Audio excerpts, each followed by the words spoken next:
L'histoire de l'épisode 26 de la saison 1 de Dinosaur King. Nous retrouvons la team du Gang Alpha en train d'encaisser leur gros chèque en carton, récupéré suite à leur victoire dans l'émission Un magot pour un cerveau et la récompense en capturant le Loch Ness. Contre leur gré, la banquière ne les accepte pas car leurs chèques en carton n'ont aucune valeur.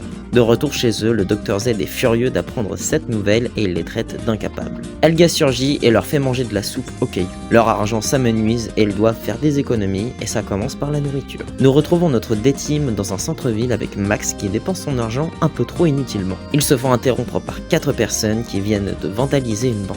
D'après eux, on dirait le Gang Alpha qui ont essayé de se déguiser. Ils sortent leurs flingues mais heureusement, ils sont factices. Max se fait apparaître Champ en face d'eux et ils sont complètement terrifiés sauf celui qui ressemble au Dr Z qui est émerveillé. L'argent volé est laissé pendant qu'ils prennent la fuite. Ils apparaissent dans un reportage que le vrai Gang Alpha regarde et sont choqués d'apprendre qu'ils ont des jumeaux. Plus tard, on retrouve le faux Gang Alpha qui se briefe de leur mission mise à néant suite à un Triceratops, mais là surgit le vrai Gang Alpha. Les deux groupes se voient en face à face et se fait même des câlins, enfin pas tous. Ce qui leur amène ici, ce sont leurs soucis d'argent et le point commun des deux docteurs sont l'amour des dinosaures. Et voulant montrer leur puissance, ils les font apparaître en géants. Ils sont déçus d'apprendre que les faux n'ont pas d'argent et vont tous décider d'aller ensemble braquer une banque.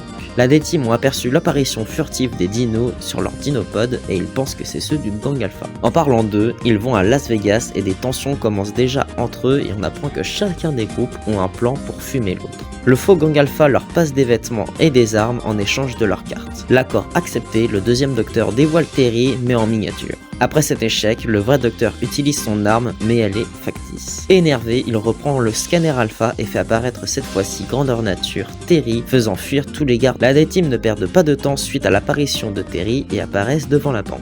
Une fois l'argent récupéré, le Gang Alpha dévoile leur magouille et ils disent qu'ils ne sont pas du tout jumeaux. Le Dr Z fait apparaître Terry et les trois sortent en premier. Terry sort également et il est suivi par Tank ainsi que Spinny. Le Dr Z utilise la carte d'aptitude explosion volcanique face aux policiers qui les encerclaient. La D-Team font tous apparaître leurs dinosaures respectifs et chacun d'entre eux prennent une cible. Terry s'en sort bien en donnant un coup de queue puissant à Champ qui se fait projeter contre Ace. Les deux au sol se font plaquer à cause de Tank qui lui saute dessus. Spinny balance Paris, puis Rex utilise sa carte d'aptitude attaque ninja contre Tank. Ensuite Zoé utilise sa carte d'aptitude aile métallique contre Spinny. Et pour finir, Max utilise sa carte charge électrique contre les trois adversaires et fait un strike contre le véhicule du Gang Alpha. Les ptérosaures récupèrent l'argent volé et le Gang Alpha réussit à prendre la fuite par les égouts pendant que les faux se font capturer par la police. De retour chez eux, nous retrouvons Seth, Laura et Rod qui nous disent que ce sont potentiellement les ancêtres du Quatuor.